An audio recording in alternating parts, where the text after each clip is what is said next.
नमस्कार दोस्तों, आज हम देखने वाले हैं एक पर्व यानी कि सरहुल पर्व देखने वाले हैं और काफ़ी इंपॉर्टेंट है हमारे एग्ज़ाम के लिए। देखिए, सरहुल पर्व की अगर हम बात करते हैं तो जनजातियों का सबसे बड़ा पर्व माना जाता है। सरहुल पर्व जनजातियों का सबसे बड़ा पर्व माना जाता है और अलग अलग जनजातियों में इसे अलग अलग नाम से जाना जाता है। जैसे उरांव जनजाति की बात करते हैं तो इसे खद्दी के नाम से जाना जाता है। संथाल जनजाति की बात करते हैं तो इसे बा पर्व के नाम से जाना जाता है और खड़िया जनजाति की बात करते हैं तो इसे जंकोर के नाम से जाना जाता है। काफ़ी इंपॉर्टेंट है। उसके बाद नेक्स्ट बात करते हैं कि इसका आयोजन कब किया जाता है। तो इसका आयोजन किया जाता है गाइज चैत्र माह के शुक्ल पक्ष के तृतीया को किया जाता है। ये काफ़ी इंपॉर्टेंट है। चैत्र माह के शुक्ल पक्ष के तृतीया को किया जाता है, याद रखिएगा। उसके बाद देखिए, साल वृक्ष पर इनके जो प्रमुख देवता होते हैं सिंह बोंगा, उनका निवास होता है और ये फूलों का त्यौहार होता है और बसंत मौसम में मनाया जाता है। देखिए, याद रखिएगा कि इनका जो फूल होता है उसे सरई के नाम से जाना जाता है। याद रख सकते हैं इसके फूल को, यानी कि साल के वृक्ष को किस नाम से जानते हैं, तो सरई का फूल कहा जाता है। उसके बाद देखिए, इसका आयोजन 4 दिनों तक किया जाता है। तो देखिए, सबसे पहले हम बात करते हैं कि पहला दिन जो इसका आयोजन किया जाता है, इसमें एक्चुअली में होता है क्या है। तो मछली के अभिषेक किए हुए जल को घर में छिड़का जाता है। घर में छिड़का जाता है तो मछली के अभिषेक किए हुए जो जल होता है ना, घर में छिड़का जाता है। काफ़ी इंपॉर्टेंट है।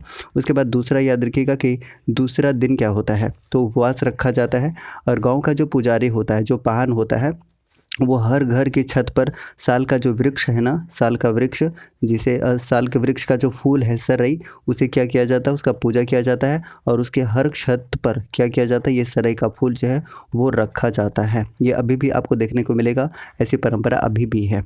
ठीक है, तो ये दूसरा दिन क्या किया जाता है, सिंपल में आप याद रख सकते हैं कि जो सरई का फूल होता है गांव के हर छत पर, ये गांव के पुजारी जो पाहन होता है उसके द्वारा रखा जाता है।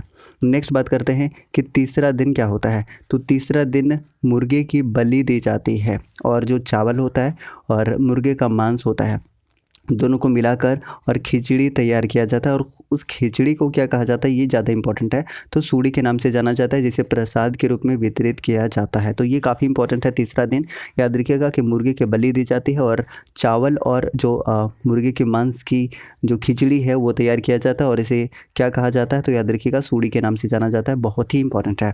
उसके बाद चौथा दिन याद रखिएगा कि गिड़िवा नामक स्थान पर जो फूल का है ना, साल का फूल जिसे हम सरई कह रहे हैं, उसका विसर्जन किया जाता है।